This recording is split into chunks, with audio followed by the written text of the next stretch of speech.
इतना तो तय है कि पड़ोसी देश चीन पिछले एक दशक की कमजोरी से उबर रहा है। खास तौर पर भवन निर्माण में निवेश करने वाले चीन के मध्यम वर्ग को झटका लग रहा था। निर्माण क्षेत्र यानी प्रॉपर्टी बाजार का कुल हिस्सा चीन के सकल घरेलू उत्पाद में 30% तक चला गया था। इसके साथ कई सहायक उद्योग भी पैदा हो रहे थे। 2021 में प्रॉपर्टी बाजार के पतन के साथ पूरे चीन की अर्थव्यवस्था प्रभावित हुई। बैंक में जमा करने से होने वाला लाभ चीन में घट गया था। इक्विटी बाजार में भी अनिश्चित वातावरण बन गया था। इस वजह से प्रॉपर्टी बाजार में निवेश हुआ। आर्थिक संकट की वजह से चीन के मजबूत पकड़ वाले सत्ताधीश राष्ट्रपति शी जिनपिंग की स्थिति भी बिगड़ गई थी। हम आगे के अपने वीडियो में यह समझने की कोशिश करेंगे कि चीन की पीपल्स लिबरेशन आर्मी यानी PLA से उन्हें कुछ चुनौती मिल रही थी क्या। अभी अमेरिका के राष्ट्रपति ट्रंप ने व्यापारिक टैक्स, तटकर आदि को जिस तरह अनिश्चित बना दिया है, उसमें चीन मजबूत होकर उभर सकता है। इस तरह अमेरिकी राष्ट्रपति अनजाने ही चीन की अर्थव्यवस्था में मलहम लगाने वाले व्यक्ति बन गए हैं। चीन के राष्ट्रपति का आत्मविश्वास बढ़ा हुआ है और यह भारत की चिंता का विषय है।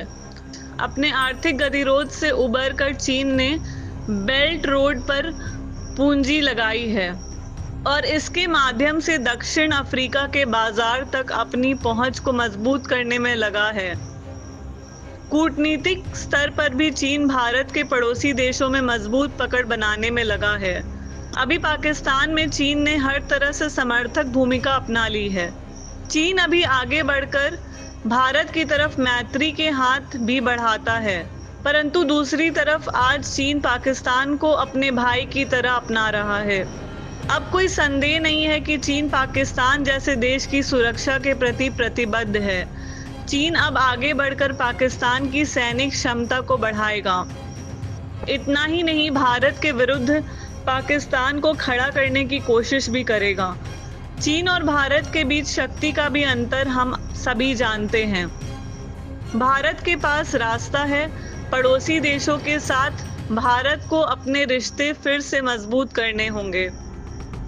भारत एक जनतांत्रिक देश है। भारत ने विस्तारवादी या आक्रामक भूमिका कभी नहीं रखी है। पड़ोसी देशों के प्रति भारत की कूटनीति आज महत्वपूर्ण हो गई है। शेख हसीना के चलते बांग्लादेश में भारत की कूटनीतिक पकड़ पहले मजबूत थी, परंतु अब स्थिति पलट गई है।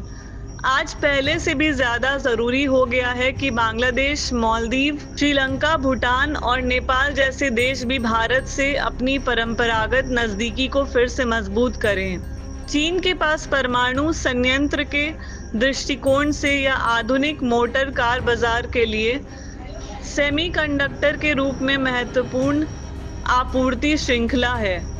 चीन के पास बहुमूल्य धातुओं का मजबूत खजाना भी है। भारत के लिए आज यह बहुत ज़रूरी है कि यह बुनियादी क्षेत्र में अपनी अर्थव्यवस्था को मजबूत करे। ज्ञान और तकनीकी के क्षेत्र में भी भारत को बहुत कुछ करना है। इसके साथ साथ भारत को चीन से दोस्ती पर भी ध्यान देना है। हम देश की अर्थव्यवस्था की तरक्की के आधार मजबूत करके ही चीन के साथ हाथ मिला सकते हैं। देखते रहिए विमर्श न्यूज़। चैनल को लाइक और सब्सक्राइब ज़रूर कीजिए। धन्यवाद।